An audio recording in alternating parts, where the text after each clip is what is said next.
berpuasa ni mampu untuk mengurangkan berat badan lah. Kenapa mampu mengurangkan berat badan? Adanya bila kita berpuasa kita akan kurang makan. Jadi di situ bila kita kurang makan, kuranglah pengambilan kalori yang berlebihan dan mampu untuk mengurangkan berat badan lah. Okay. Dan yang kedua, apabila kita berpuasa, kita mampu untuk merendahkan paras kolesterol dan juga gula dalam darah. Okay. Di samping mengurangkan tekanan darah. Okay. Dan yang ketiga adalah untuk merehatkan sistem penghadaman. Okey, kita tahu kita berpuasa selama 1 bulan kan. Jadi selama 11 bulan yang sebelum ni badan kita telah bekerja keras. Usus kita dah bekerja keras nak menghadam makanan yang banyak kan. Jadi bila tibanya bulan puasa ni badan kita dapat merehatkanlah sistem penghadaman supaya dia dapat berfungsi dengan lebih baik lagi. Okey. Dan yang terakhir sekali, kebaikan berpuasa ni adalah untuk memperbaiki kembali sel-sel tisu dalam badan yang mana ada sel tisu kita yang dah rosak, yang dah mati. Jadi waktu berpuasa ni lah dia menggunakan tak ada slide.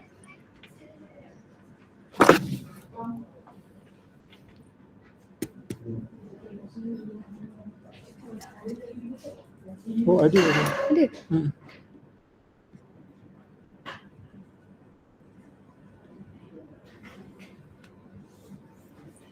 Ada slide tak? Ada kan? Ada. Ada Ana, boleh nampak kan? Okey, boleh nampak kan kebaikan berpuasa. Warna biru. Warna biru. Okey, betul.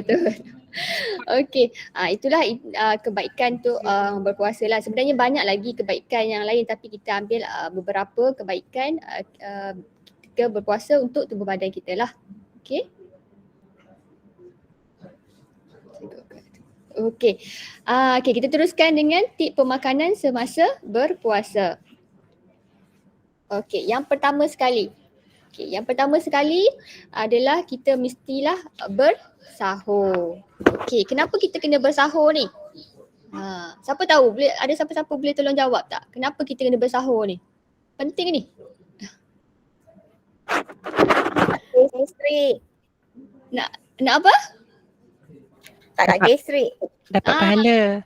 Dapat pahala. Betul, dapat pahala betul. Nak mengurangkan gastrik kan. Okey.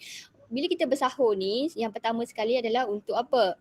Bersahur ni untuk memberikan bekalan tenaga dan juga mengurangkan rasa lapar dan dahaga lah kita sepanjang kita untuk berpuasa satu hari kan. Jadi untuk berpuasa ni, bersahur ni sangat penting lah. Okay, supaya badan kita kekal bertenaga, kekal untuk ada tenaga yang diperlukan sepanjang hari. Okey. Waktu bila yang disarankan untuk bersahur ni adalah seboleh-bolehnya kita sarankan untuk bersahur setengah jam sebelum masuknya waktu imsak. Kenapa kita disarankan setengah jam untuk bersahur? Kerana untuk mengurangkanlah kita punya rasa lapar tu. Okey, bila kita sahur lambat jadi badan kita akan cerna makanan tu dengan lebih lambat lah. Okey. Untuk bersahur kita disarankan untuk mengamalkan konsep suku-suku separuh.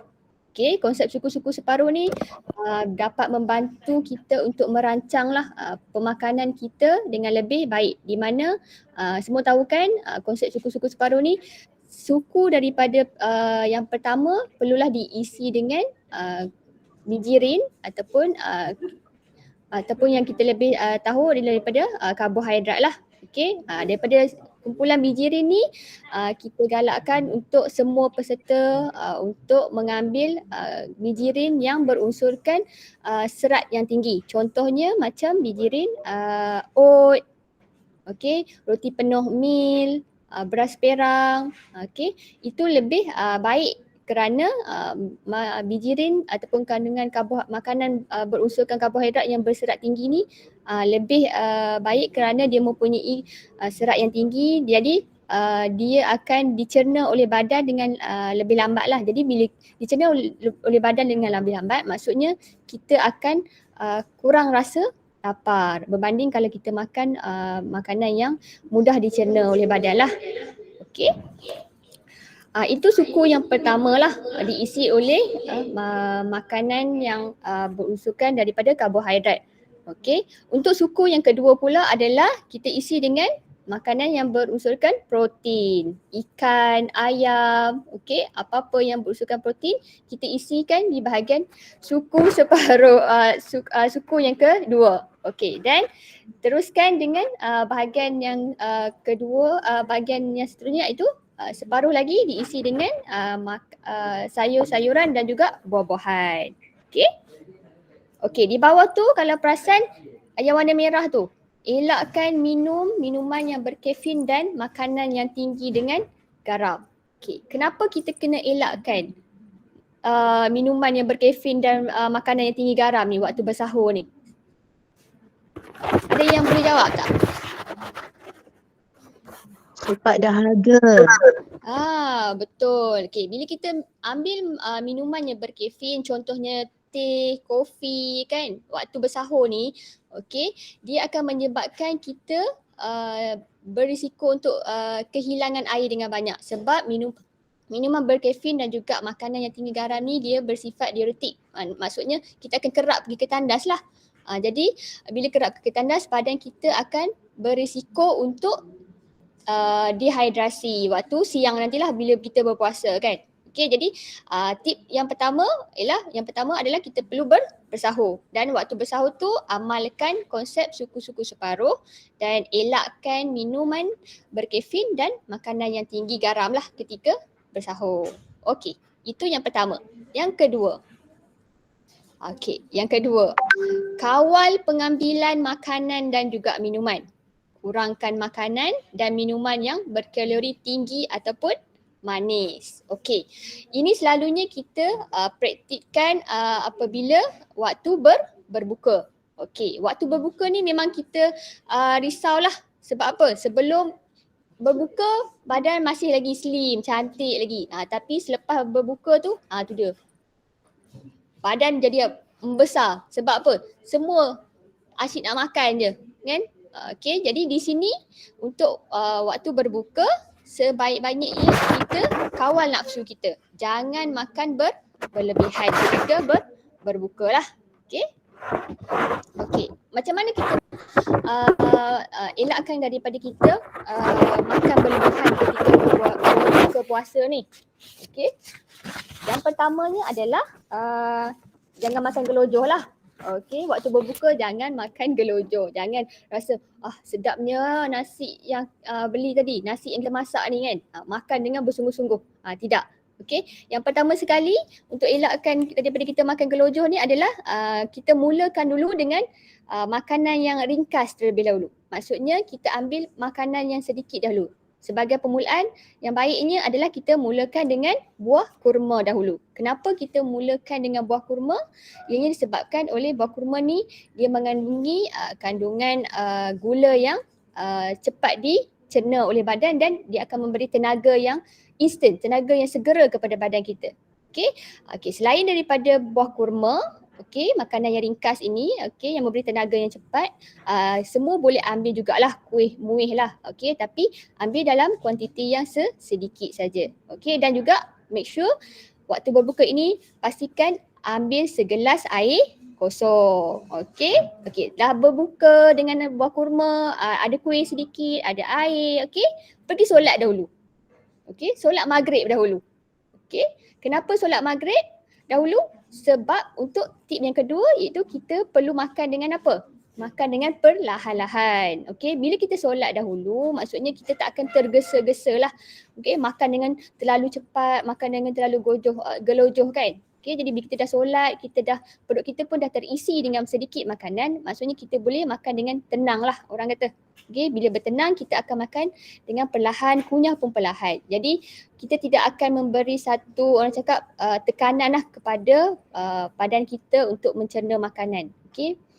Dan yang seterusnya adalah tingkatkan pengambilan makanan yang tinggi serat. Maksudnya di sini dalam pilihan makanan yang kita ambil itu perlulah ada sayur-sayuran dan juga buah-buahan.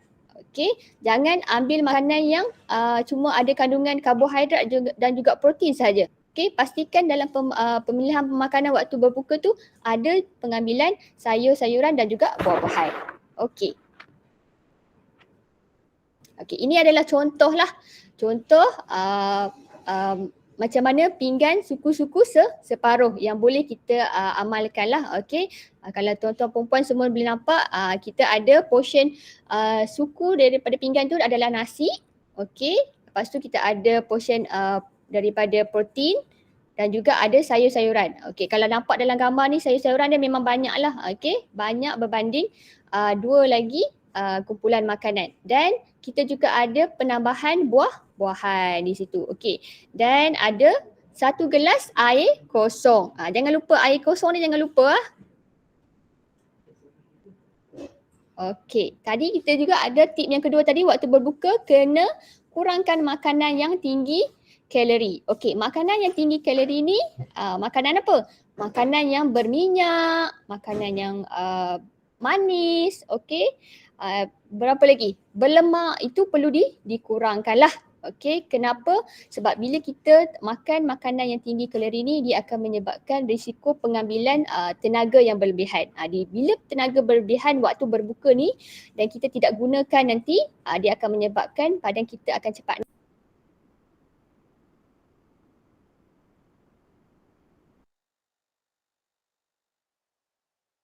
Puan termute ni. Puan.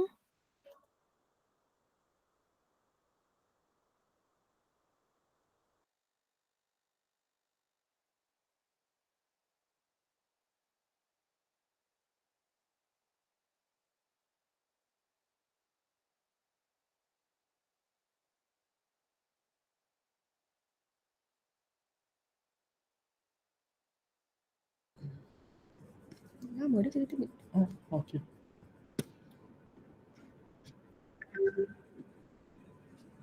Sekejap. Okey, dengar tak? Saya termute lagi ke? Okey, dah dengar. Dengar. Okey. Okey, kita tunjuk balik gambar yang makanan tadi, okey. Ini adalah contoh kuih lah yang selalunya familiar lah waktu bulan puasa ni, okey. Kalau dapat lihat ni, satu kari pap tu dah membekalkan 150 kalori. Okey, maksudnya kalau kita makan banyak kari pap 2-3, dia akan menyebabkan lagi pengambilan kalori yang berlebihan lah. Okey, donat pun satu biji donat tu dah menyumbangkan sebanyak 264 kalori lah. Okey. Macam mana kita nak kurangkan? Okey, kita boleh ubah ataupun tukar makanan kuih tadi kepada kuih yang lebih kurang kalori dia. Contohnya kari pap mungkin kita tukar kepada popiah basah. Okey, yang mana popiah basah ni, satu popiah basah baru 74 kilokalori lah. Okey, donat pun kita boleh ubah kepada kuih apam. Okey, bila kuih apam dua kuih apam ni baru menyumbang 90 kilokalori lah. Okey, nanti ada juga yang cakap, Puan, bulan puasa ni teringin nak makan kan, nak makan kari pap, nak makan donat, nak makan murtabak, takkan tak boleh makan langsung. Okey, sebenarnya boleh, bukannya tak boleh nak makan, tapi kena faham di sini adalah kurangkan. Kita kurangkan, maksudnya bukan setiap hari lah. Selama 30 hari kita berpuasa tu, setiap kali berbuka je 2-3 biji kari pap, satu donat, satu potong kek. Tidak, kita kurangkan pengambilan. Mungkin hari ni kita makan kari pap, okey. Untuk berbuka esok, kita pilih pula kuih yang lebih kurang dia punya kalori. Maksudnya kita boleh pilih popiah basah pula ke. Okey, bukan setiap hari lah. Okey. Di sini maksud kenapa kita kena kurangkan makanan yang tinggi kalori. Okey. Ini kalau perasan di dalam slide yang ni, nampak kan? Saya tak ada terhilang kan tiba-tiba slide ke? Okey. Ini adalah contoh hidangan moreh. Okey. Moreh ni selalunya kita cadangkan kepada semua untuk ambil dalam kuantiti yang sedikit lah. Okey, ambil hidangan moreh yang ringkas. Okey, ambil hidangan moreh yang ringkas dan bersederhana. Jangan berlebihan. Okey, sebab moreh ni kita selalunya ambil selepas kita tunaikan solat tarawih kan. Okey, bila kita ambil dalam kuantiti yang banyak, okey, selepas kita makan moreh ni selalunya kita akan apa? Tidur terus, betul tak? Okey, bila kita tidur terus, inilah yang akan menyebabkan beberapa masalah berlaku. Okey, kalau kita makan berlebihan ketika moreh, okey, dan kita terus tidur, satunya badan kita akan apa? Tidak boleh menghadam makanan itu dengan baiklah dan akan menyebabkan semua berlebihan ni menyebabkan badan kita akan rasa pedih hulu hati. Badan kita akan pedih hulu hati. Jadi untuk hidangan moreh, yang pertamanya kena ambil snack tu dalam keadaan yang kuantiti yang bersederhana, jangan berketerlaluan dan jarakkanlah untuk pengambilan hidangan moreh tu 1 ke 2 jam sebelum kita tidur. Okey? Okey, dan tips yang ketiga adalah ambil air kosong secukupnya. 6 hingga ke 8 gelas sehari. Okey. Okey, cadangan untuk pengambilan air kosong, tuan-tuan semua boleh nampak kan dalam slide. Okey, macam mana untuk kita capai 6 ke 8 gelas sehari. Kita boleh capai dengan yang pertama, masa kita bangun sahur mula-mula. Okey, ambil dulu 1 gelas air.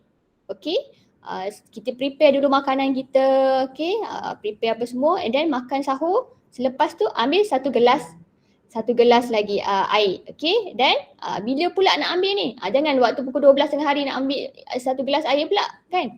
Tunggu waktu berbuka. Waktu berbuka macam tadi kita mulakan dahulu dengan kurma dan ambil 1 gelas air ketika itu. Okey, dan lepas kita solat maghrib ambil lagi 1 gelas. Okey, dah lepas solat maghrib makan makanan yang berat yang tadi, okey, 1 gelas lagi. Kita tunaikan pula solat isyak. Okey, lepas solat isyak kita ambil segelas lagi. Dan di antara waktu solat tarawih tu kita boleh ambil satu lagi gelas lah. Dan sebelum kita nak tidur. Okey, kalau kata kita ikut cadangan yang disarankan ni, insya-Allah kita boleh cukup 6 ke 8 gelas sehari lah. Okey, selain daripada kita ambil air kosong dengan pengambilan 6 ke 8 gelas sehari, kita juga boleh tingkatkan pengambilan air kita melalui makanan lah. Contohnya hari tu kita ada buat bubur, okey, ada buat puding. Okey, maksudnya kita boleh ambil pengambilan air tu, tingkatkan pengambilan air tu dengan kita makan bubur, kita minum sup, mungkin ada buat sup ke hari tu kan, ataupun beli sup. Okey, kita boleh tingkatkan di situlah dengan melalui pengambilan makanan. Okey, tip yang seterusnya. Okey, tak seronok lah kan kalau setiap hari masak je kan, betul tak? Okey, nak juga pergi ke bazar. Macam mana kita nak elakkan pembaziran waktu kita pergi ke bazar ni, dan apa tip yang boleh kita ikutkan waktu kita nak membeli makanan atau menapau makanan daripada bazar. Yang pertama sekali adalah pastikan makanan yang kita pilih tu adalah ikut konsep Pinggan Sihat Malaysia, suku-suku separuh. Maksudnya pilih makanan tu dia ada kandungan karbohidrat, dia ada kandungan protein dan juga ada kandungan sayur dan juga buah-buahan. Okey, untuk suku-suku separuh tu, selain pada kita ikut konsep suku-suku separuh, sebelum pergi ke bazar Ramadan tu, okey, fikir siap-siap apa yang kita nak. Maksudnya kita dah ada siap planning. Apa makanan apa yang kita nak beli. Okey, jangan dah sampai dekat bazar tu baru nak makan apa. Di situ kita akan chance untuk berbelanja dengan berlebihan. Okey, bila kita dah ada senarai makanan apa yang kita nak beli, apa yang kita nak makan untuk berbuka, okey, pilih pula lauk pauk yang kurang berminyak, bersantan. Dan lebihkan sayuran lah. Maksudnya bila kita nak tapau makanan, tengok dulu makanan yang disediakan tu berminyak ke tidak, okey, santannya banyak ke tidak. Kalau ada pilihan yang lebih baik kita pilih pilihan yang lebih baik. Okey. Tip yang ketiga adalah pilih buah-buahan yang segar berbanding buah-buahan kering lah. Kenapa? Sebab buah-buahan yang kering ni selalunya dia lebih dengan kandungan gula. Okey, jadi kita lebih prefer untuk pilih buah-buahan yang lebih segar lah. Okey, elakkan beli air manis. Okey, elakkan ini bukannya tak boleh beli langsung, boleh. Okey, cuma kalau boleh kita elakkan beli air manis, lagi baik. Tapi kalau kata tuan puan nak beli air manis, kan contohlah nak beli air buah, okey, air buah-buahan, bila kita minta dia buat air buah tu, minta dia kurangkan gula. Okey, minta dia kurangkan gula, maksudnya kita boleh kurangkan pengambilan gula dalam minuman kita. Okey, dan yang seterusnya pilih gerai jualan yang bersih. Okey, masa nak beli tu perhatikan dulu keadaan sekeliling kedai tu. Bersih ke tidak kedainya, kan? Bukan apa. Bila kita pilih gerai yang bersih, maksudnya penyediaan makanan yang disediakan oleh peniaga itu mestilah akan dalam keadaan yang bersih. Jadi kita nak elakkan apa? Mengelakkan keracunan makanan lah. Okay, risiko keracunan makanan bila kita membeli makanan di luar ni sangat tinggi ya. Kalau kata kita tak pilih gerai yang bersih lah. Okay, tengok dia punya peniaga.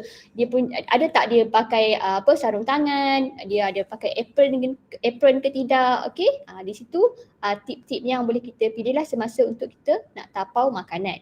Okay, bawa wang secukupnya. Ini penting sebenarnya. Jangan bawa duit berlebihan waktu kita pergi ke bazar Ramadan. Sebab apa? Kalau bawa duit secukupnya tu, maksudnya kita boleh hadkan pembelian kita. Tak adalah kita nak beli berlebihan. Okay, bawa duit secukup je saja. Tak perlu bawa berlebihan. Okay. Dan yang terakhir sekali adalah buat pusingan. Okay. Kenapa kena buat pusingan? Ini tip untuk kita boleh apa? Tengok dahulu makanan apa yang kita nak beli, kedai mana yang kita rasa macam kedai ni bersih. Okay. Di sini bila kita buat satu pusingan, kita bersenam juga sebenarnya. Okay. Jadi petang ni nak pergi bazar Ramadan, sebelum membeli tu, walaupun dah ada senarai makanan apa yang nak dibeli tu, buat dulu satu pusingan. Tengok dahulu makanan apa yang sesuai untuk kita beli, kan. Okey, di samping kita mengeluarkan peluh tenaga sedikit sebelum kita berbuka puasa. Okey. Okey, untuk bantu turun lebih banyak berat badan, okey, sebenarnya tak ada jalan yang ringkas. Okey, cuba dapatkanlah senaman selama 30 minit intensiti sederhana dan juga 30 minit sebelum berbuka. Maksudnya kalau kata kita amalkan pemakanan yang sihat, kita pilih makanan yang sihat, amalkan suku-suku separuh, tapi kita tak mengamalkan juga senaman, tak berfungsi jugalah. Okey, jadi kiranya untuk turunkan berat badan dengan lebih baik, dengan lebih banyak, kena ada senaman ringkas sekurang-kurangnya 30 minit sebelum kita berbuka. Janganlah bersenam 30 minit awal-awal pagi, kan, lepas tu bersenam lagi tengah hari. Itu memang akan menyebabkan tuan-tuan dan puan-puan semua rasa keletihan lah. Masa yang disarankan adalah seelok-eloknya 30 minit sebelum kita berbuka. Okey. Anggap menjaga pemakanan juga sebagai satu usaha ibadah. Okey, kenapa saya cakap macam ni? Sebab bertepatanlah dengan sekarang bulan April, iaitu bulan pemakanan, yang mana kita ada tema pemakanan tahun ini, iaitu amalkan pemakanan sihat, jalan ke arah kesejahteraan sepanjang hayat. Maksudnya kita mengamalkan pemakanan yang sihat supaya badan kita akan lagi lebih baik untuk kehidupan kita sepanjang hayat. Okey, nikmat kesihatan ni satu anugerah dah daripada Allah yang sangat berharga. Kalau kita tak jaga, dia akan menyebabkan kita dalam kesusahan nanti, sakit akan jadi susah, kan, akan menyebabkan banyak berlaku perkara-perkara yang tidak kita ingini lah. Okey. Okey. Itu saja daripada saya. Harapnya semua boleh menerimalah, boleh mendapat sedikit maklumat, info daripada apa yang saya sampaikan, dan selamat berpuasa semua. Semoga tip-tip ni dapat memberi satu informasi yang berguna kepada semua. Okey, terima kasih.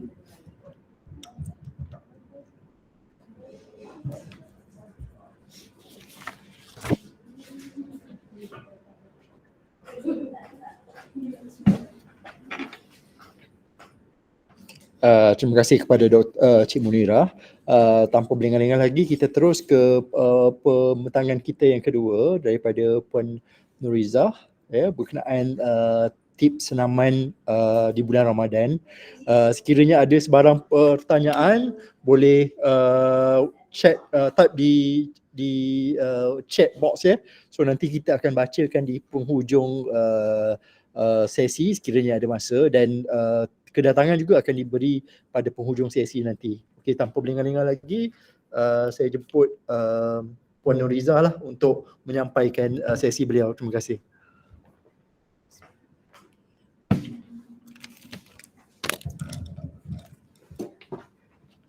Assalamualaikum warahmatullahi wabarakatuh dan salam sejahtera kepada semua peserta-peserta yang mendengar taklimat pada pagi ini. Okey. Saya Nurizah Hanim binti Samsuri, Jurupelit Perubatan Fizioterapi daripada Pejabat Kesihatan Daerah Hilir Perak. Boleh dengar ke? Dengar. Dengar ya? Jelas. Okey, bismillahirrahmanirrahim. Okey, untuk maklumat, saya akan terangkan tentang tips ataupun panduan senaman semasa di bulan Ramadan. Tapi sebelum tu saya nak tanya kepada tuan-tuan dan puan-puan semua, apakah sebenarnya kelebihan senaman? Boleh bagi tahu tak? Nak angkat tangan ke tak? Atau pula nak angkat tangan ke nak cakap ke boleh. Apa sebenarnya kepentingan kita melakukan senaman? Boleh tak saya nak tahu kepada peserta-peserta? Dan cergas. Okey, sedap suara lagi. Dah senyap. Menggembirakan hati. Aku kuat sikit. Menggembirakan hati. Wah. Lagi. Turun berat Yang badan. lain ni Jaga kesihatan mental dan fizikal. Okey. Sebenarnya banyak tau panduan senaman ni sebenarnya, kelebihan kita melakukan senaman ni. Okey. Yang pertama, untuk mengekalkan atau memastikan peredaran darah kita. Sebab apa? Sebab organ dalaman kita ni perlukan peredaran darah. Okey. So, bila ada organ dalaman kita dapat bekalan darah yang bagus, dia akan berfungsi dengan lebih baik. Betul tak? Betul. Tuan dan puan-puan, dah senyap dah? Betul. Okey. Okey, yang kedua kita nak kekalkan jisim otot kita. Nanti tak adalah kita lepas raya nanti naik bumbang-bumbang berat badan. Elok je maintain, tiba-tiba lepas raya dah naik berat badan. Itu kelebihannya. Kenapa kita melakukan senaman. Yang ketiga, kita melakukan senaman adalah untuk improve kita punya mood juga. Supaya kita lebih cergas, tak ngantuk, dan juga kita perlu lebih bertenaga. Bukan tenaga untuk melakukan senaman tapi senaman ni kita membantu kita lebih bertenaga. Okey, itulah sebab kenapa kita perlu melakukan senaman. Boleh tuan-tuan dan puan-puan? Berminat ke nak dengar ni? Teruskan Puan Izzah, teruskan. Okey. Okey, yang pertama, kita perlu tetapkan maklumat kita. So, kita perlu menggunakan tahap pencegahan semasa. Maknanya kita tahulah kita punya tahap pencegahan kita semasa, dan juga keadaan otot peja kita. Dan juga kita janganlah letakkan hanya untuk melihat penimbang saja. Bila bulan Ramadan ni, bulan Asyik, bila masuk kerja je, bila dah ada pemberat, nak tengok pemberat saja. Hari ni turun ke tak? Besok tengok lagi hari ni turun ke tak? Belum pergi pasal Ramadan lagi, dah tengok balik penimbang. Besok pagi tengok balik. So kita kena tetapkan matlamat kita kenapa kita perlu buat senaman semasa di bulan Ramadan. Sebab kita nak mengekalkan tahap kecergasan semasa kita dan juga otot-otot kita. Okay. Dan yang kedua, kita tetapkan matlamat jangan bersenam dengan intensiti 100% dan jangan kerap 5 hingga 6 kali seminggu macam sebelum ni kita buat. Tetapi sekiranya tuan-tuan dan puan-puan memang ada rutin senaman yang tetap, boleh kekalkan tapi kurangkan atau singkatkan tempoh dan intensiti yang rendah. Okey.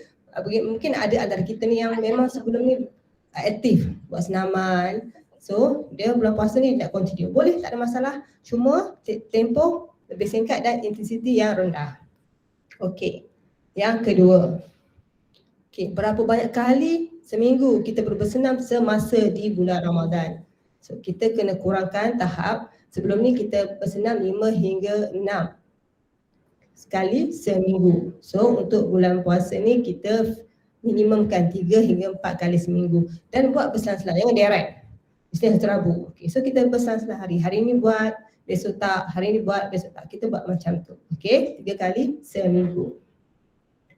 Okay, panduan yang ketiga, bila kita dah target 3 hingga 4 kali seminggu, kita akan berapa lama pula kita belum bersenam? Sebelum bulan puasa kita dah bersenam hampir dalam lebih pada 1 jam. Okay, so masa bulan berpuasa ni pula kita menghadkan senaman kepada 30 hingga 40 minit untuk setiap sesi. So kita fixkan 30 hingga 45 minit, tak perlu banyak-banyak. Paling minimum pun sebenarnya 30, maksimum pun 30 minit je. Okay, sekiranya anda melakukan intensiti yang tinggi, hadkan kepada 30 minit sahaja. Dan bagi senaman yang intensiti rendah, kesederhana kita boleh teruskan 40 minit. Dan sekiranya anda merasa ada masalah, tiba-tiba tanda-tanda menunjukkan anda letih, tolong stop dan berehat. Ini sama juga sebelum kita semasa sebelum bulan puasa. Sama juga dia punya panduan, kalau badan kita merasa tidak selesa, so kita akan berhenti dan berehat. Jangan push badan tu, okey?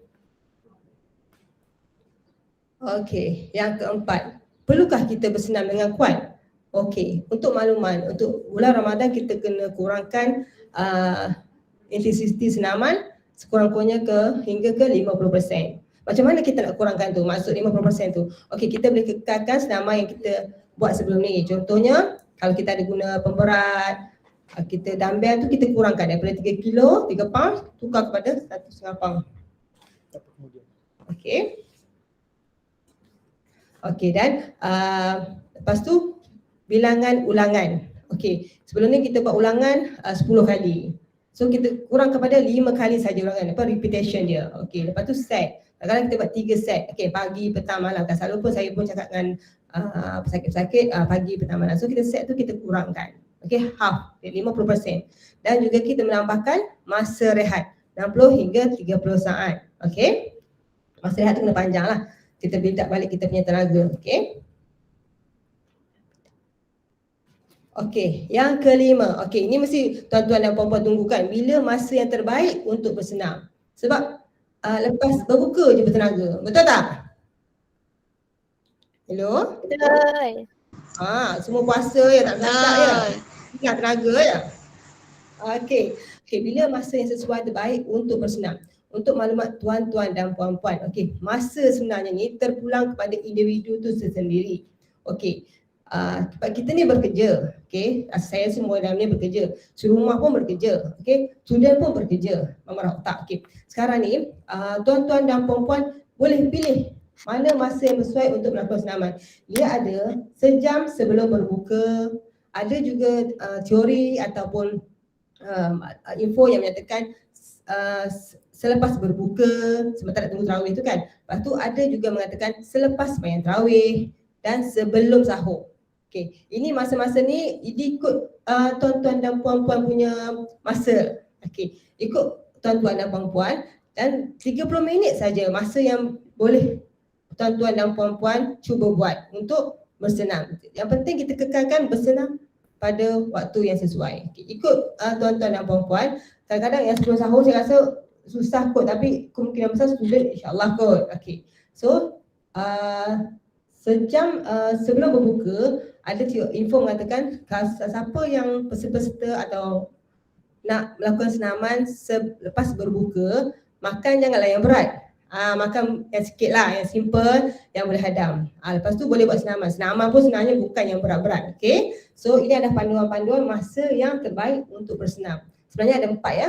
Sejam sebelum berbuka, selepas berbuka, selepas sembahyang tarawih dan sebelum sahur. Ini tuan-tuan dan puan-puan boleh tengok ikut kesesuaian tuan-tuan dan puan-puan. Okey. Masa mana yang puan-puan sesuai untuk melakukan senaman. Okey, jenis senaman. Okey, kita untuk senaman ni kita jangan berbulan puasa jangan pakai yang intensity yang tinggi. Okey, kita akan buat low impact. Okey, tuan-tuan dan puan-puan boleh ubah dengan senaman rintangan. Rintangan ni macam kita senaman resistor lah. Kita menggunakan equipment barang. Okey, dumbbell ke, sandbag ke, dumbbell. Kalau tak ada pun tuan-tuan dan puan-puan boleh gunakan botol. Tak ada masalah. Jangan anggap benda tu tak ada tak nak buat. Okey, itu salah tu. pantang benda tak ada, tak nak buat. Tak nak saya nak benda tu juga. Tak ada benda tu saya tak boleh buat lah, tak ada mood. Okay, jangan jadi itu alasan. Tuan-tuan dan puan-puan boleh buat senaman-senaman ni, sambil tangan ni gunakan alat-alat apa yang ada di rumah pun. Tak ada masalah. So, senaman latihan rintangan. Yang ini tertumpu pada latihan ketahanan dan kekuatan otot lah. Tuan-tuan puan-puan boleh buat. Okay. Di samping itu, tuan-tuan puan-puan boleh buat macam contoh senaman yang tidak menggunakan lompatan. Puan-puan, tuan-tuan boleh buat plank, buat squat, wall squat. Tak ada masalah. Boleh Google mana senaman-senaman yang tidak memerlukan lompatan. Itu sesuai dilakukan semasa bulan Ramadan. Okey, ini extra tips lah. Okey. Ada juga yang bertanya lah, tarawih tu boleh kira senaman tak? Ya, memang tarawih tu dia membakar kalori. Okay, tapi bergantung kepada durasi dan suhu masjid atau surau tersebut lah. Kadang-kadang ada orang sembahyang 8 rakaat, kadang 20 rakaat. Okay. Kadang-kadang janganlah tuan-tuan pergi kat sana tengok suhu masjid pula, berapa suhu sana tu ya? Saya nak kurangkan beramal suhu badan, nak bakar kalori. Tapi yang penting tarawih ni adalah untuk kerohanian, kesihatan jasmani. Okay, memang ia fizikal lah dan ia bukan dikategorikan sebagai aktiviti kecergasan. Dia adalah untuk kesihatan jasmani dan rohani. Okey. Okey, ini ada rujukan-rujukan. Panduan-panduan ni sebenarnya saya ambil daripada rujukan-rujukan tersebut lah. Okey, bukan yang panduan daripada saya tau. Okey, tuan-tuan dan puan-puan boleh cari-cari banyak-banyak info di mana-mana rujukan. Dia tipnya semua sama saya tengok, cuma beza daripada saya tengok masa dan equipment barang apa yang perlu dibuat untuk melakukan senaman. Okey. Okey, sekian, terima kasih daripada saya. Okey, saya dapat soalan daripada Dr. Naina daripada KPP NCD. Okey, 30 minit sebelum berbuka sudah tiada tenaga. Share tip bagaimana untuk push diri untuk bersenam. Okey, saya untuk push diri ni sebenarnya kita nak kuruskan badan ni pun saya tak nak push orang sebenarnya, ikut orang lah. Okay, kita jangan push. Okay, kalau sekiranya tuan-tuan nak, puan-puan kadang dah habis tenaga, puan duduk, tarik nafas dulu, hembus, buat deep breathing, lepas tu buat exercise yang macam saya kata tadi. Duduk pun boleh buat senaman, guna rintangan ataupun self stretching. Untuk maklumat tuan-tuan dan puan-puan, Ramadan ni saya hanya buat self stretching exercise saja. Okay, back exercise, back mobility. Untuk improve saya punya blood circulation, untuk saya punya movement. Okay.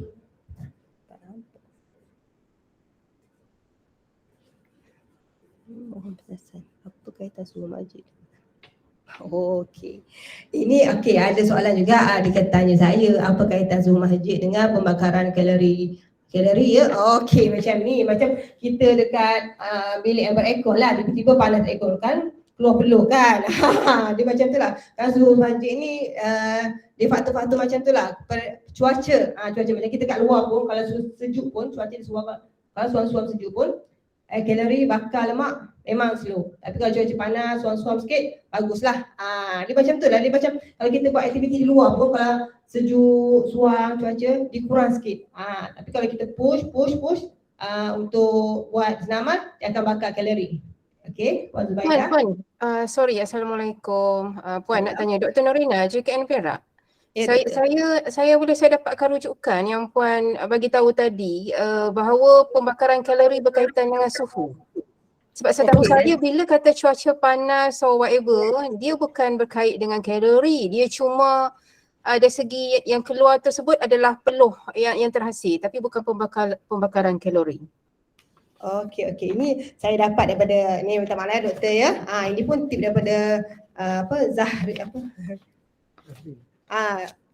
kecergasan Cik Kevin Zahri. Sekejap ya doktor ya.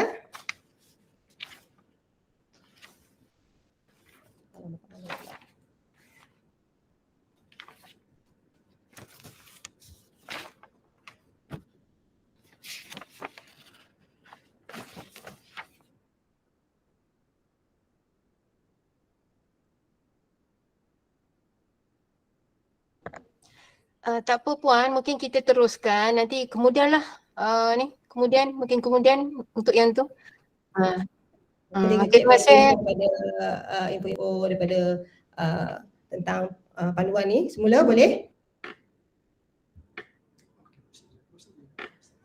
Okey, terima kasih. Okey, Assalamualaikum.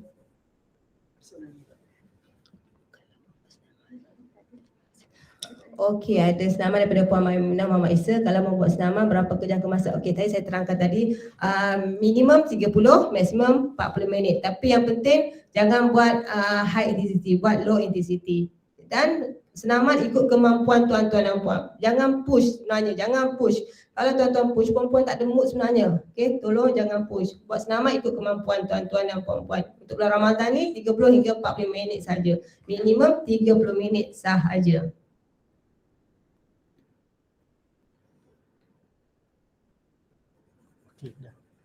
Okey, terima kasih.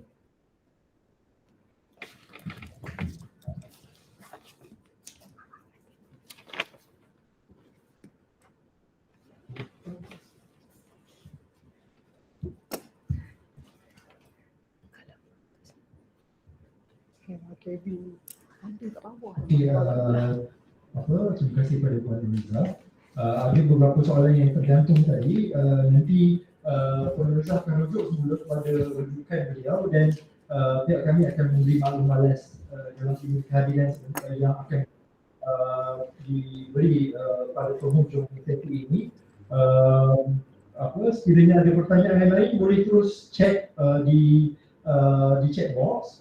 Saya punya penceramah masih berada di sini dan jika ada keperluan kita akan jawab dan masa kita akan jawab satu persatu soalan yang saya ya.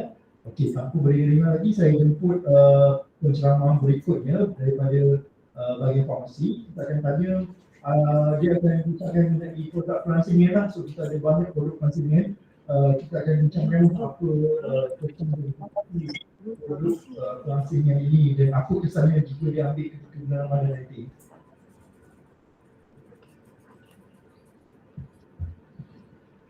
Oh, saya mute dia. Okey.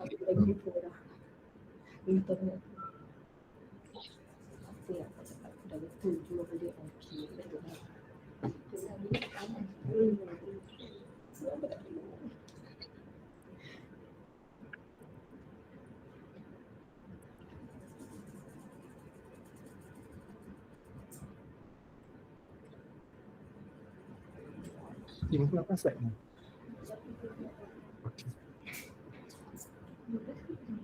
Okey, saya jemput penceramah berikutnya.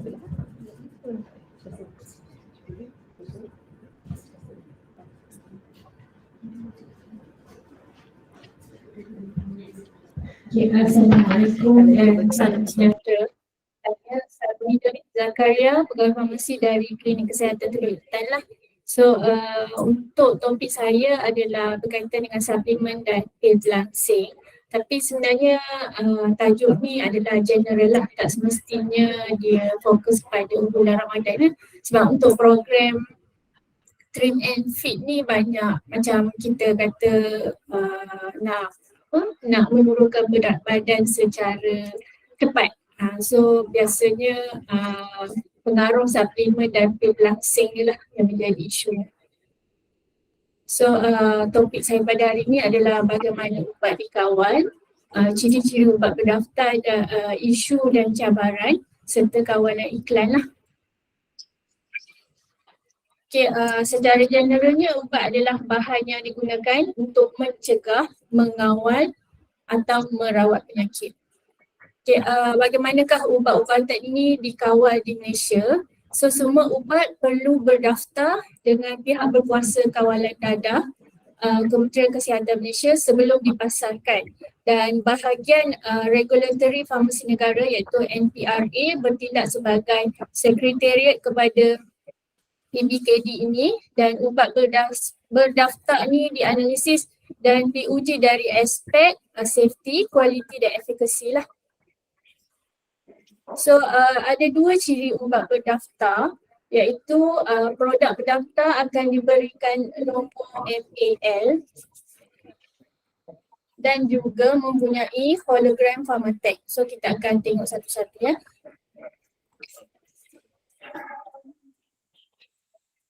Okey, nombor pendaftaran MAL ni kalau kita tengok biasa yang kita tengok kalau macam ubat-ubatan di belakangnya akan ada kategori ubat. So sama ada A, X, T atau N. So kita tengok apa jenis N. So kalau MAL ni dia diikuti oleh 8 digit dan kategori ubat. So kalau contoh MAL 12095678 ni adalah 12 itu adalah tahun pembuatannya, 09 itu adalah bulan ubat itu didaftarkan, dan 4 digit itu adalah nombor pendaftaran bagi ubat tersebut diikuti oleh kategori ubat. Sama ada A, ubat terkawal, X, ubat over the counter lah atau ubat am seperti contoh Panadol, T, ubat tradisional macam ubat batuk, ubat minyak ubat. So N adalah suplemen kesihatan. So macam kita tengok lah, cari Doxol ke, multivitamin ke. So setiap kalau kita perhatikan lah, kalau kita dapat ubat atau kita beli ubat di farmasi atau di kedai ubat sekalipun, kita pastikan kena ada nombor pendaftaran MAL ya. So yang keduanya adalah label keselamatan hologram, iaitu kita boleh cek menggunakan aplikasi Pharmatech Checker untuk mengesahkan keturunan hologram. Kalau kita tengok dia memang ada stiker yang macam berkilat, silver stiker dekat setiap ubat yang pada kotak ubat tu lah. So bagaimana kita nak pastikan terdapat kesalahan produk yang kita gunakan. So ada 3 medium yang disediakan oleh NPRA untuk membuat semakan produk-produk ini. Yang pertamanya adalah melalui laman sesawang NPRA sendiri, dan kita boleh cek menggunakan Quest3 Plus. So Quest3 Plus ni adalah kalau kita masuk ke dalam website NPRA tersebut, dia ada option untuk kita klik pada Quest3 Plus tu. So kita boleh buat carian terhadap produk-produk yang kita nak make sure ni adalah berdaftar ataupun buat tiruan. So kita boleh masukkan sama ada dari segi nama produk tu, nombor MAL yang tertera pada kotak dia, bahan aktif ataupun mengkap pendaftar dan penghilang dia. So kita boleh masukkan semua maklumat tu dan kita klik search lah. Itu melalui website dia. So kalau kita dapati bila kita klik tu ada keluar dia punya paparan tu, bermaksud ubat-ubat itu adalah ubat yang berdaftar lah. So kita boleh klik untuk dapatkan maklumat lanjut tentang ubat yang kita cari. Klik pada nombor, macam kalau kita nak tengok kosmetik yang bernotifikasi. Sebab kalau kosmetik dia tiada MAL number lah, dia hanya ada notifikasi. Kalau kita tengok produk-produk kosmetik tu, kita akan tengok pada kotak atau sampel dia akan tulis NOT, bermaksud notifikasi lah. Kalau ubat selain kosmetik tu dia akan tulis MAL. So sekiranya kita buat carian tapi tiada no result found, maksudnya ubat itu adalah tidak berdaftar. Dan kita perlu berhati-hatilah dengan produk yang kita jumpa tu. So kita boleh buat aduan jugalah. So yang keduanya melalui aplikasi NPRA, iaitu kita boleh melalui kita boleh download dia punya Pharma Checker tu. Melalui kalau kita ada Google Play ke, kita pakai App Store ke, kita just search dia punya Pharma Checker tu and then kita download. Lepas tu kita boleh scan lah dia punya dia punya hologram tu. So daripada hologram tu kita boleh dapat detail tentang ubat-ubat tu. And then daripada scan tu juga kita boleh tahu dia adalah tulen atau tidak lah. So bila kita scan pakai Pharma Checker apps tu, dia boleh imbas kita punya level keselamatan pada hologram. And then kita kenapa ubat-ubat ini perlu berdaftar? Seperti mana yang saya maklumkan tadi, ubat-ubat ni dia perlu diuji dari segi keselamatan, keberkesanan dia dan dia punya kualiti lah. So yang pertamanya, bagi memastikan ubat-ubatan ini adalah selamat, berkualiti dan berkesan. Kedua adalah sebagai mekanisme kawalan untuk menghadkan produk yang kurang berkualiti di pasaran dan memantau keperluan pelabelan pada ubat. So maksudnya kita tak nak ada overclaim lah pada ubat-ubatan tersebut.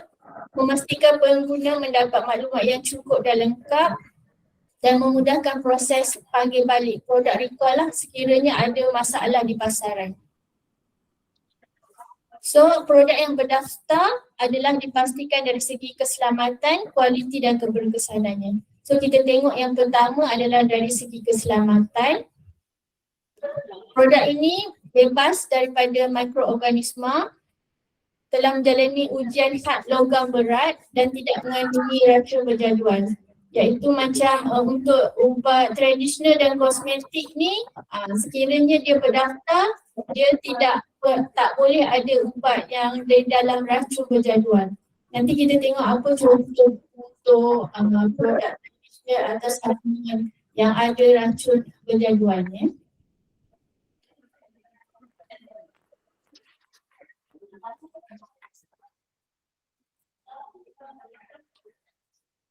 Okey, ini adalah isu dan cabaran bagi produk penjualan produk pelangsing. So kalau kita tengok ubat-ubat pelangsing sekarang ni dia dicampur palsu bahan terlarang di dalam produk. So kita akan dapat efek dia untuk menurunkan berat badan, tetapi sebenarnya dia adalah bahan yang terlarang. Mungkin bahan lah penggunaannya di negara kita. So kita kena berhati-hatilah. So sebelum kita nak ambil sebarang produk pelangsing, kita perlu cek dulu melalui apps atau website MPRA lah yang saya terangkan sebentar tadi, yang Quest 3 Plus.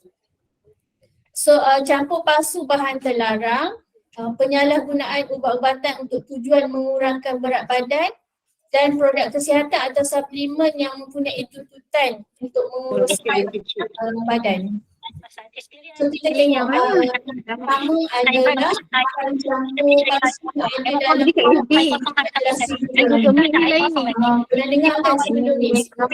Ini Kak Ilah ambil kami adalah Ramadan tahun 2000 dia kerana mengenai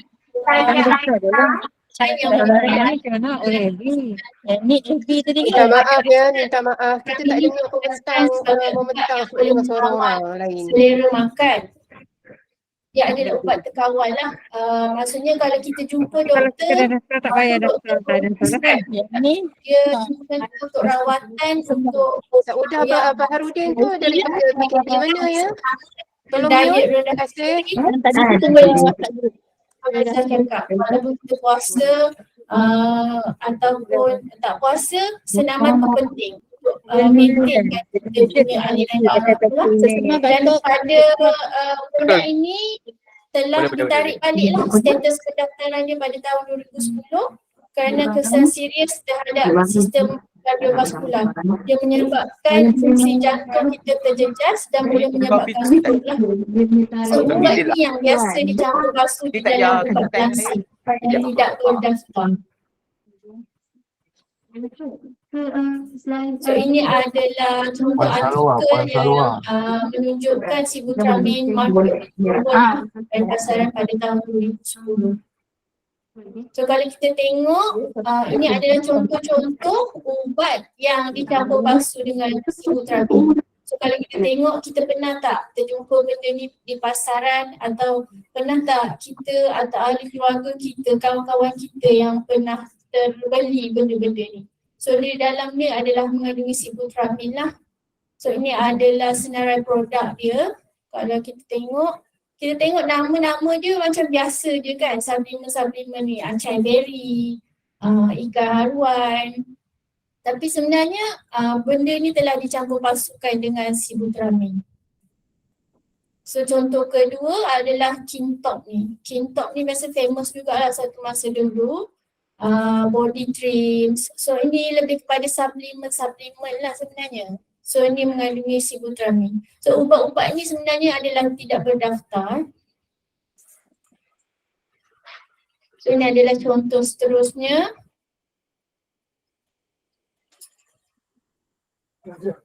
Proporsinya aku selalu atau remind kat dia. Sekejap saya bagi. Hello, tolong maaf ya, Fisio TPG admin ni minta tolong mute sekejap.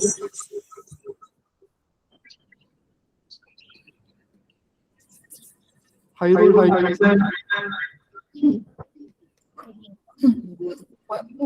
Okay. So saya cuma bagi contoh sajalah ni produk-produk yang mengandungi sibutramine. So kalau kita ada ternampak sebelum ni, so kita kena berhati-hatilah dengan produk-produk ni. Okay. So ini pun sebenarnya ada kawalan iklan lah yang mengingatkan kita tentang produk-produk yang tidak berdaftar yang mengandungi ubat terlarang inilah. So ini. Untuk lebih jelas sebenarnya kita boleh buka lah website farmasi KKM lah. Untuk kita tengok apa jenis-jenis produk atau carian-carian produk untuk mengetahui yang mana mengandungi kandungan sibutramine dan sebagainya. Ini adalah contohlah dalam website bahagian perkhidmatan farmasi sendiri ada mengeluarkan artikel atau amaran kepada orang awam tentang pengambilan ubat yang tidak berdaftar. Macam ni dia memang highlight lah nama produk ni, figure up ni.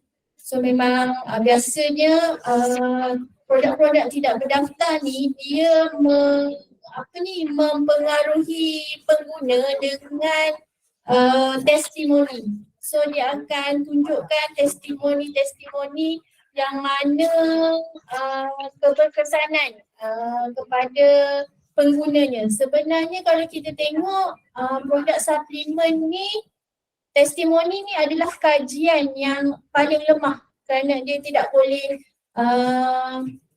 membuktikan apa-apa. Dia hanya lebih kepada bias atau orang kata berat sebelah lah kepada produk yang dipromosikan tersebut.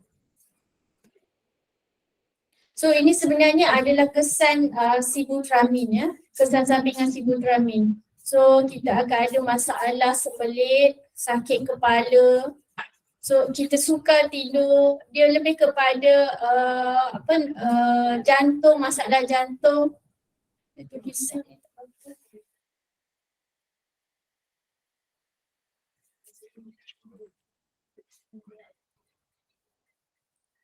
Boleh menyebabkan pendarahan luar biasa jugalah. So ubat yang kedua adalah ubat yang digunakan untuk penurunan berat badan. Kalau kita tengok laxatif, Orlistat dan Phentermine. So saya akan fokus kepada laxatif sajalah. Orlistat dan Phentermine ni dia macam tak familiar sangat kan. So ini laxatif ni kalau kita tengok dia adalah ubat yang kita gunakan sekiranya kita ada mengalami masalah untuk membuang air besar kan, untuk pelawas. So laxatif ni nama lain dia adalah pelawas atau nama kampung dia adalah julak lah, yang berfungsi untuk meningkatkan kekerapan dan memudahkan membuang air besar. So dia boleh didapati dalam bentuk tablet, kapsul ataupun serbuk. So dia boleh menyebabkan, dia sebenarnya digunakan untuk rawatan sembelit. So kalau kita pergi farmasi pun sebenarnya farmasi pun ada menyediakan ubat-ubatan ni lah.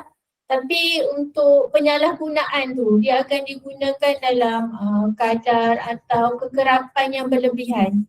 So dia punya kesan sampingan dia boleh menyebabkan elektrolit dalam badan tidak seimbang, risiko hidrasi, dan kita akan dapat lazy colon syndrome. Maksudnya kalau kita tak ambil ubat ni, contohnya kalau kita ambil lactulose kan, bila kita tak makan ubat lactulose ni, so kita punya usus tu malas nak bergerak. So dia slow je. So sebab tu kita akan jadi sembelit. Dan lagi satu boleh menyebabkan irritable bowel syndrome lah. So keduanya adalah orlistat, dia adalah perencat enzim lipase. Orlistat ni kalau kita tengok sebenarnya dia ada di klinik-klinik sahajalah untuk hospital atau klinik kerajaan kita memang tidak sediakan. Tapi mungkin di klinik swasta adalah, tapi sebenarnya untuk tujuan mengurangkan penyerapan lemak ke dalam badan. Ini sebenarnya lebih kepada mereka yang memang menghadapi masalah kesihatan lah. Dia bukan lebih kepada untuk menurunkan berat badan, untuk nampak langsing ke sebenarnya. So dia ada juga kesan-kesan sampingan dan dia boleh juga menyebabkan kesan adverse lah kepada mereka yang mengambil dengan salah salah cara. Phentermine ni adalah pesakit yang mengalami masalah berat badan berlebihan di samping mengamalkan pemakanan sihat dan senaman. Dia macam itulah, dia kalau ambil ubat-ubat ni macam sibutramine, phentermine, orlistat ni, dia sepatutnya perlu disertai dengan pemakanan yang sihat.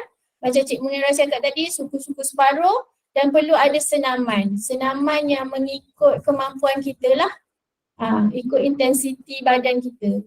So sepatutnya itu dia macam sebagai membantu, dia macam add on saja di samping pemakanan dan senaman tu.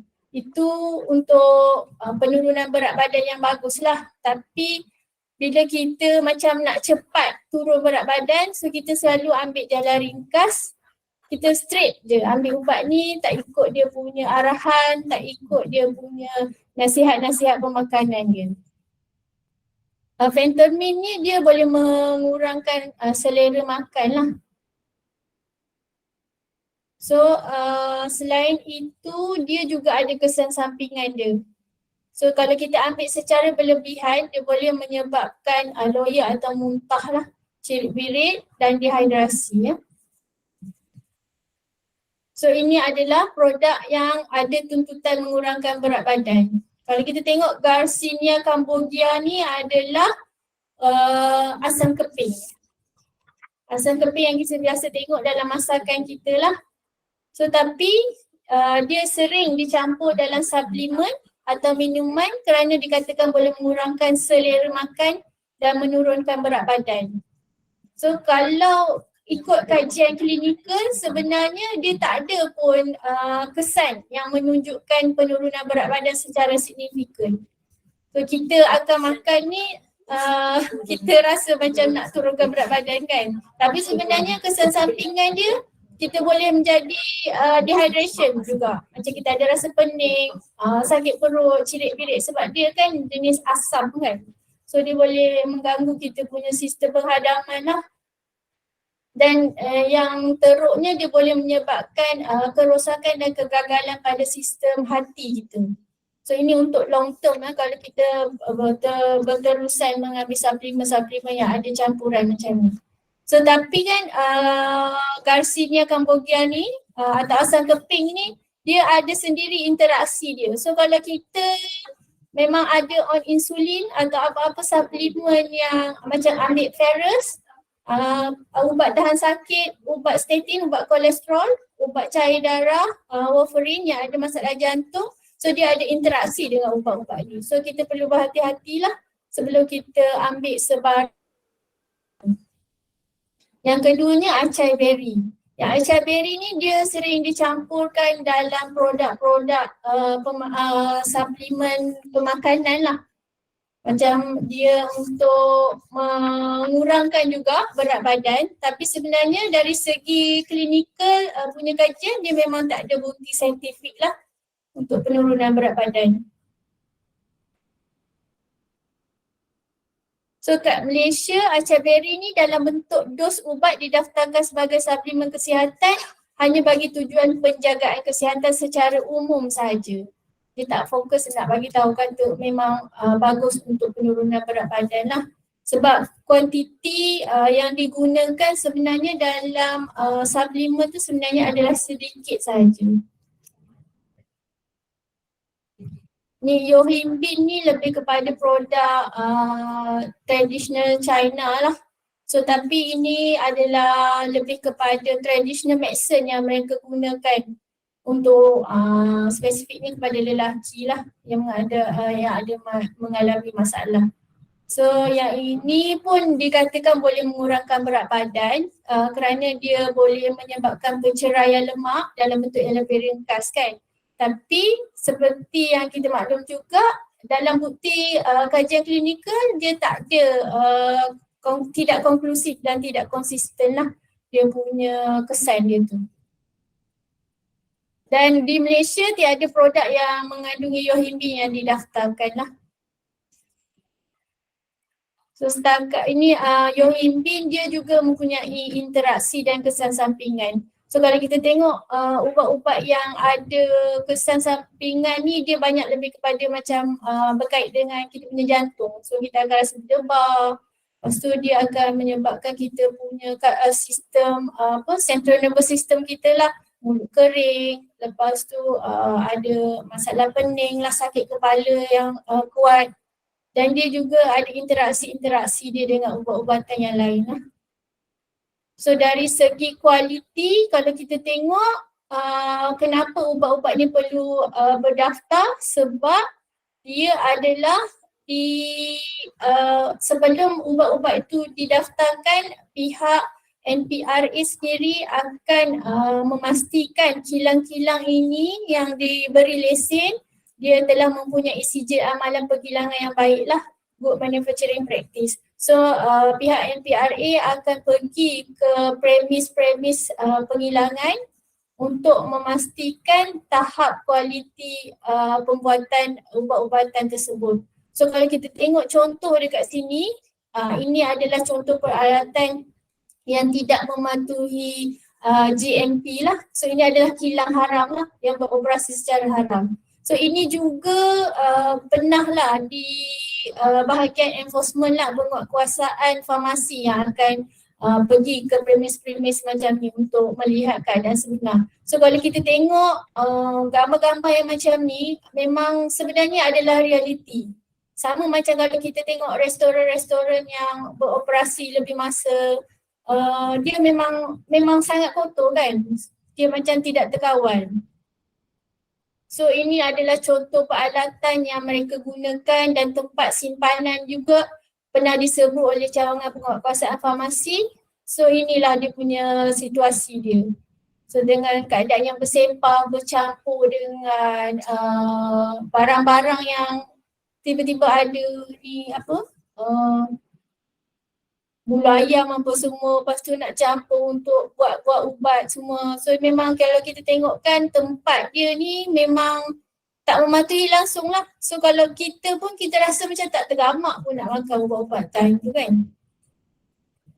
So yang ini kalau kita tengok lah contoh gambar ni. So adakah kita sendiri akan membenarkan produk yang tidak berkualiti berada di pasaran? So untuk good manufacturing practice yang betul, kita perlu ada standard piawaian dia lah dari segi penghilangan dia. So dari segi pemakaian dia, dari segi peralatan dia, dari segi semua dia dikira dari segi kualiti lah, semua kebersihan semua. Dan keberkesanan adalah ubat yang dibuktikan melalui kajian saintifik yang hanya dijalankan atas ubat terkawal sahaja. So tiada kajian klinikal untuk ubat-ubat tradisional sebenarnya. Oleh itu produk tradisional tidak dibuktikan dalam aspek keberkesanannya.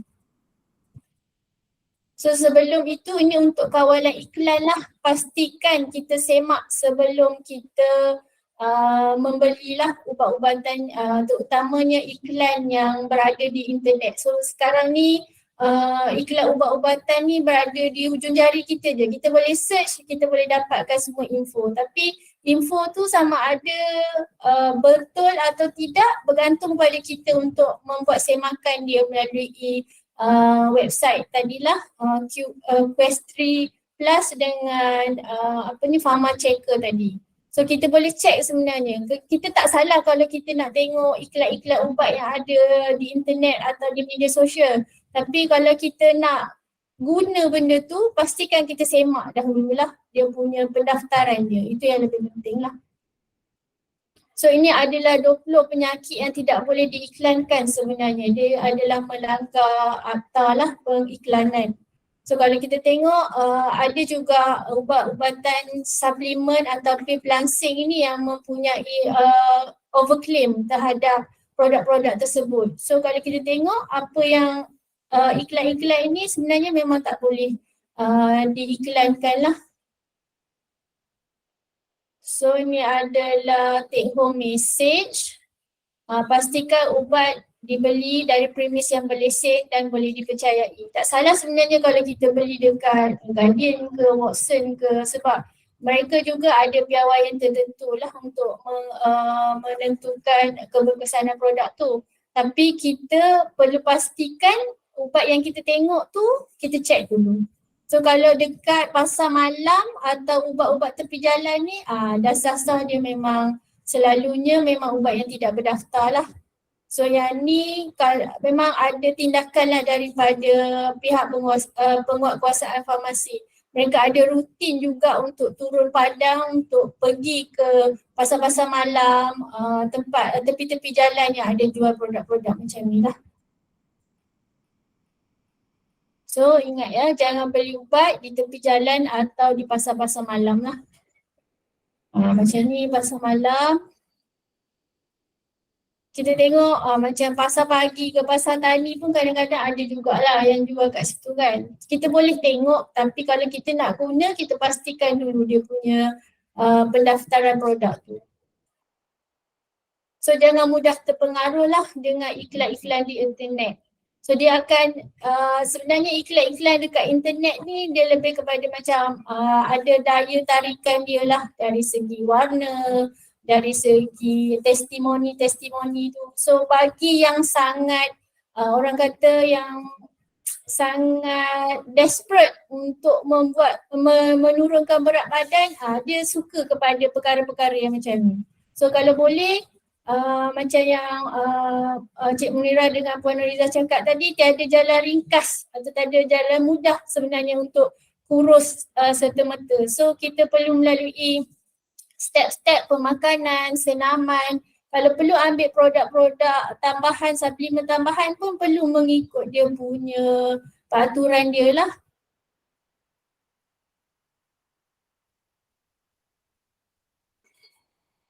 So sebagai rumusan, tiada suplemen kesihatan yang akan menurunkan berat badan dan pengambilan ubat-ubatan bukan jalan penyelesaian lah untuk menurunkan berat badan. Dan masalah berat badan kita dapat tangani melalui pemakanan dan gaya hidup yang sihat lah. So ini adalah website farmasi untuk kita cek sekiranya ada apa-apa masalah lah tentang produk-produk ni. So itu sahajalah daripada saya.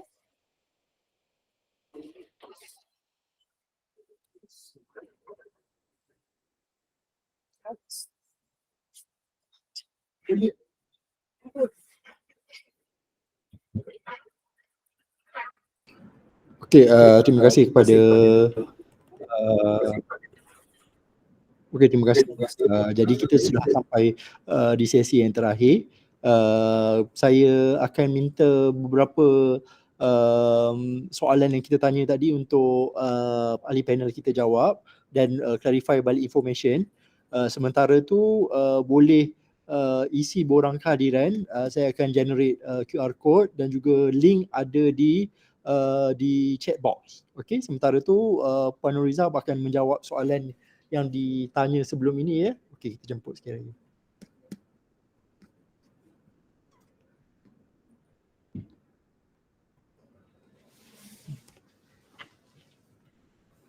Okey, Assalamualaikum warahmatullahi wabarakatuh. Okey, ada dua soalan tadi saya nampak. Yang pertama tentang berbasikal. Okey, untuk seperti yang cakap sebelum ni, kalau sekiranya tuan-tuan dan puan-puan sebelum ni aktif, rutin harian tuan-tuan dan puan-puan memang bersenam, ada melakukan aktiviti senaman, berbasikal, jog, berenang, boleh teruskan tapi ikut kemampuan tuan-tuan dan puan-puan. Kalau sekiranya 40 km tu puan masih lagi mampu, tak ada masalah. Tapi ikut kemampuan tuan-tuan dan puan-puan lah. Sebab tadi ada soalan mengatakan berbasikal selama 40 km. Okey, kalau sekiranya tuan-tuan dan puan-puan memang ada rutin harian senaman sebelum Ramadan, nak teruskan semasa Ramadan, tak ada masalah. Tapi senaman sebenarnya ikut kemampuan tuan-tuan dan puan-puan. Jangan push diri sendiri. Okey. Yang kedua tentang suhu tadi doktor. Okey, betul maklumat doktor. Okey, suhu ni sebenarnya penting apabila kita melakukan senaman. Okey. Sebab suhu ni memang penting untuk pembakaran lemak. Okey, kalau kita suhu sejuk, kita akan badan kita akan bekerja keras untuk bekerja keras untuk menghasilkan tenaga. So metabolisme akan tinggi dan pembakaran lemak akan terhasil. Okey, untuk di masjid suhu dia tak tinggi, so pembakaran lemaknya tak akan tinggilah. So sebab kalori rendah, pembakaran kalorinya akan rendah. Sebab kita melakukan aktiviti senaman kan dalam sembahyang tarawih tu. Okey. Puan-puan, sorry, itu kod daripada mana Kevin Zahri? Ya saya doktor. Kevin Zahri dapat daripada mana? Ya. Kevin Zahri dapat daripada mana? Nanti saya Google balik dulu doktor. Boleh doktor?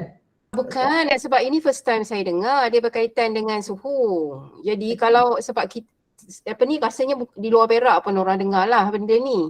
Kevin Zahri saya kenal as memang dia adalah banyak kan dia buat training ataupun jadi coach untuk menguruskan badan. Tapi kita tak boleh just ambil daripada dia lah. Statement tu kita risau juga kan. Kalau betul tak apa, tapi daripada mana sebenarnya? Sebab ramai je orang exercise dalam aircon dan sebagainya kan, dekat gym dan sebagainya. Nak relate betul dengan sebab saya tak boleh nak relatekan dengan bila panas, lepas tu bekerja lebih keras untuk bakar kalori tu, saya tak boleh nak relate kenapa. Macam kita bersenam di luar juga. Kita kalau bersenam di luar pun kita tak boleh cuaca panas doktor. So kita kena cuaca yang redup sikit, so kita akan melakukan pembakaran lemak tu akan lebih laju. So tak apa doktor, nanti saya akan tengok balik juga. Nanti saya akan tengok balik slide dia. Memang itu slide dia nanti doktor. Dan juga tadi yang pasal basikal tadi lah. Okey. Kan, kalau kita dapat sumber rujukan tu daripada orang kesihatan kan pun okey, tapi saya kenal Kevin Zahri tapi dia bukannya ni kan tu. Okey, tak apa puan, terima kasih. Maaf ya kalau saya yang tersilap. Tak apa. Saya faham kaitan dengan suhu. Saya ni silap kot doktor. Ya. Tapi terima kasih. Berkaitan dengan suhu lah. Okey.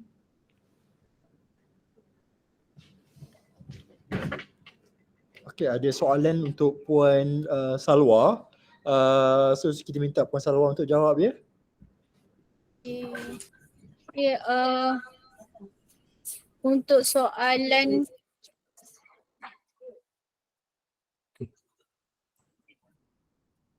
yang promosi pernah tengok di TikTok private clinic doktor promote ubat Saxendra untuk kurus. So macam saya cakap tadi, kalau kita nak pastikan ubat tu betul atau tidak berdaftar, kita cek dulu pendaftaran dia di Quest 3 Plus tu. So kita just Google saja Quest 3 Plus and then dia boleh minta kita masukkan nama produk tersebut lah.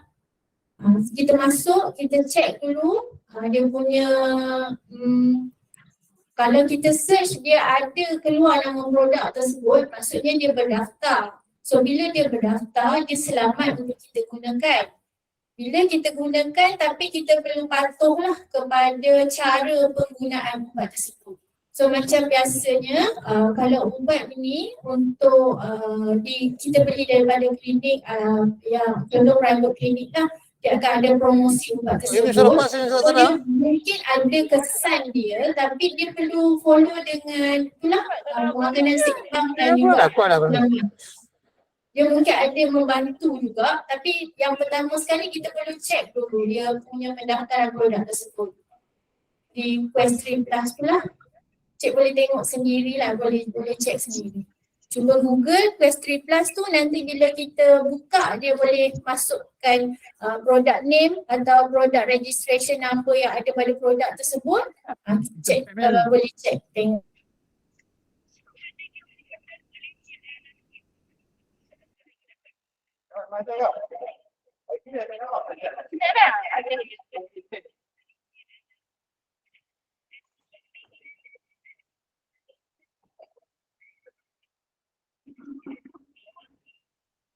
Ada pasien baru.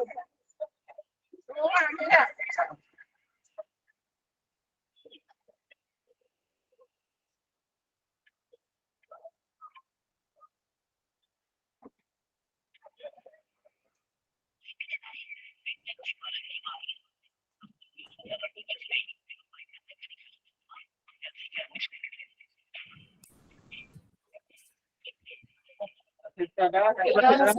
Kopi ni adalah food drug interface yang banyak digunakan dalam produk-produk pemakanan. Dia mengandungi kombinasi bahan makanan dan bahan aktif yang diambil secara oral lah.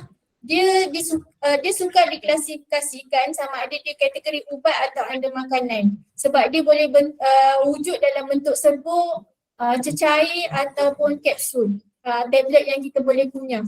So sebenarnya kalau kita tengok kopi tu dia ada claim yang mengatakan dia boleh menurunkan berat badan, sebenarnya kita boleh check balik. Mungkin dia ada kandungan yang ubat-ubatan yang terlarang tersebut. Dia mungkin ada bahan aktif yang memang ada fungsi untuk menurunkan berat badan tapi dia claim sebagai kopi tu sebenarnya. So yang tu kita perlu berhati-hati. So sekarang ni kalau macam food drug interface ni, bahagian perkhidmatan farmasi dia tak ada kuasa untuk membuat penguatkuasaan kepada perkara tersebut. Sebab macam produk-produk pemakanan macam kita kata kopi apa-apa yang boleh turunkan berat badan tu sebenarnya dia dikawal oleh bahagian keselamatan dan kualiti makanan BKKM. So farmasi dia tak ada tak ada kuasa lah untuk masuk atau pergi kepada produk-produk yang macam ni.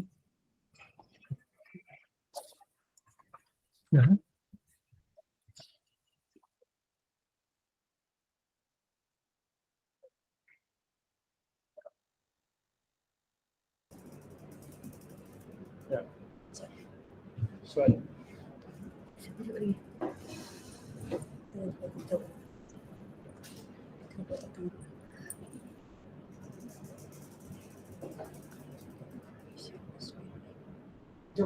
Okey, ada satu soalan nak tanya kenapa bulan Ramadan berat badan lambat turun walaupun saya dah kurangkan kalori intake dan juga ada regular senaman lah. Dan satu lagi kalau kita brisk walk lepas tarawih sampai jam 11 tak ada masalah ke kalau sampai 2 malam? Okey, untuk soalan yang brisk walk tu nanti Puan Izzah akan beritahulah. Okey, kenapa bulan Ramadan berat lambat turun walaupun kita dah kurangkan kalori intake lah. Okay. Yang pertamanya mungkin penggunaan kalori intake yang kita lakukan tu masih belum mencukupi untuk penurunan berat badan.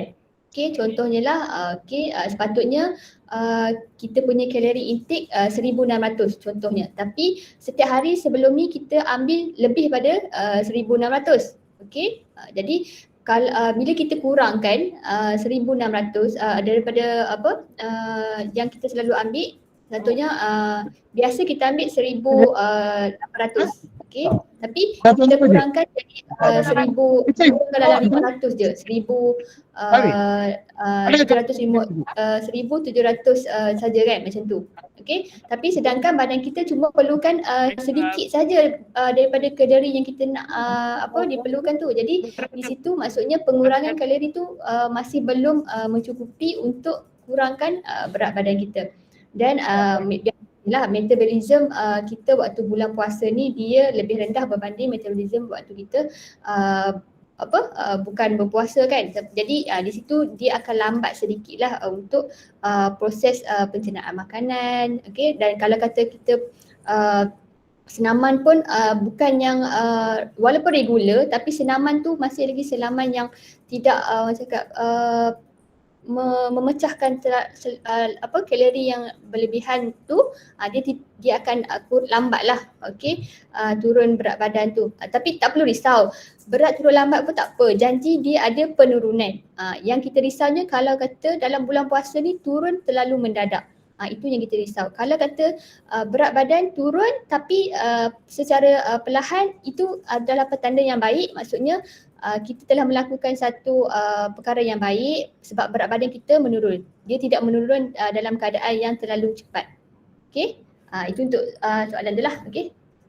Okey, soalan kedua tentang brisk walk lah sampai pukul 11 malam. Okey, untuk makluman, seperti saya cakap tadi lah, ini adalah panduan senaman. Okey, untuk bulan Ramadan kita digalakkan bersenam antara 30 hingga 40 minit. Saya tak pastilah Puan Yati Zul ni bermula brisk walk pada pukul berapa. Okey, so kita digalakkan hampir sejam tu pun tak ada masalah. Kalau hampir pukul 11 sampai 10 tak ada masalah. Tapi seperti saya terangkan di sini, senam ikut kemampuan. Kalau Puan boleh dalam 1 jam tak ada masalah. Tapi kita untuk bulan Ramadan ni kita mau kepada untuk kita kekalkan momentum dan juga kita punya otot-otot kita. Kita nak bagi kalau Puan sebelum ni dah ada memang buat rutin senaman, brisk walk, basikal macam saya kata tadi, boleh continue ikut kemampuan. Nak shortkan distance tak ada masalah. Okey, ikut kemampuan sebab bulan puasa ni kita punya tenaga kurang. Okey, dan juga banyakkan berehat. Okey. Terima kasih.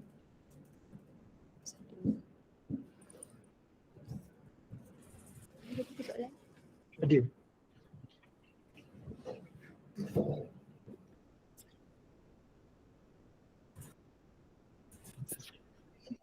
Okey, untuk menjawab soalan Puan Hasmah Julila, bolehkah mengambil ubat atau suplemen yang mengandungi laxatif? So macam yang saya bagi tahu tadi, kalau kita berjumpa dengan doktor untuk memang ada masalah pembuangan air besar sebelum macam kita terbelit memang doktor akan prescribe kita dengan ubat laxatif lah. Kalau macam di farmasi klinik kesihatan dan hospital kerajaan kita ada Bisakodil, kita ada Lactulose untuk masalah pembuangan air besar ni. Kita tak ada masalah untuk mengambilnya, tapi biasanya perkara tersebut dia bukanlah long term. Sekiranya memang ada rawatan yang memerlukan kita ambil jangka masa panjang, kita masih boleh terus ambil tapi perlu mengikut dia punya arahan lah. Mungkin cara pengambilan ubat tersebut. Kalau kata maksimum boleh hanya ambil 3 kali sehari, dengan contoh kalau macam Lactulose 15 ml 3 kali sehari atau bila perlu sahaja, so kita ambil ikut sukatan itu sahaja. So kalau kita gunakan untuk jangka masa panjang, insyaAllah dia tak ada memudaratkan lah. Kalau kita memang ada masalah tersebut lah. Tapi biasanya kalau yang jenis short term sahaja, kita boleh ambil ubat-ubatan tersebut bila perlu sahaja. Tak perlu ambil untuk long term.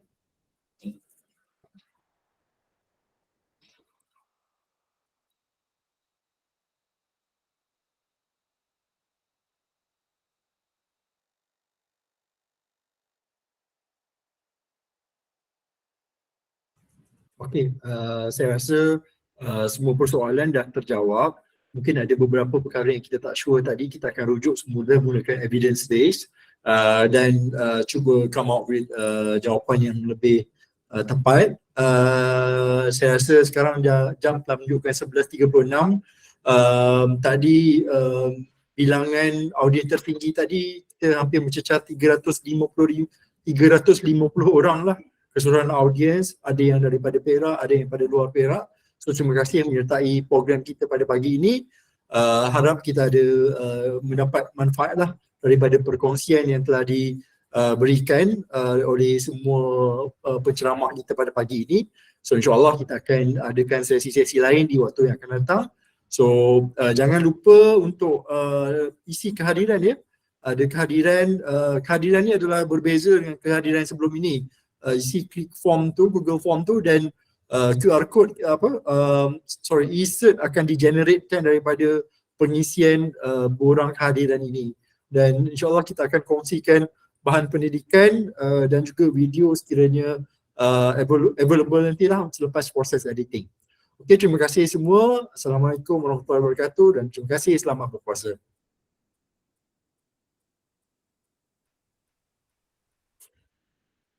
Okey. Alhamdulillah. Terima kasih. Kita boleh buat lagi ya?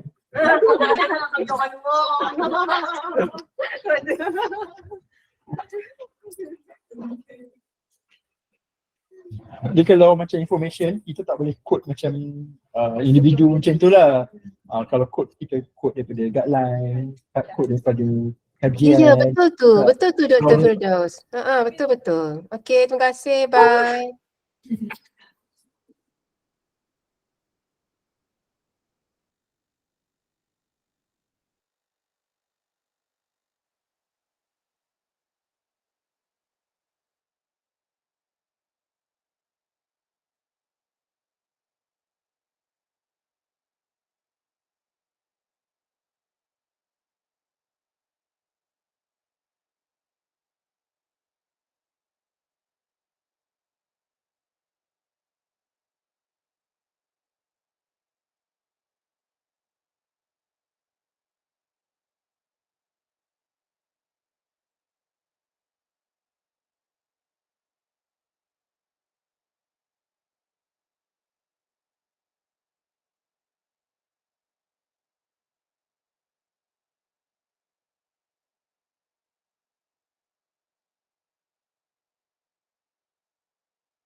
Saya main game semua tadi.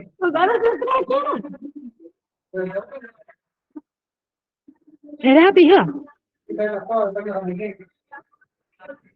Ya. Game call ini. Macam. Kata kita.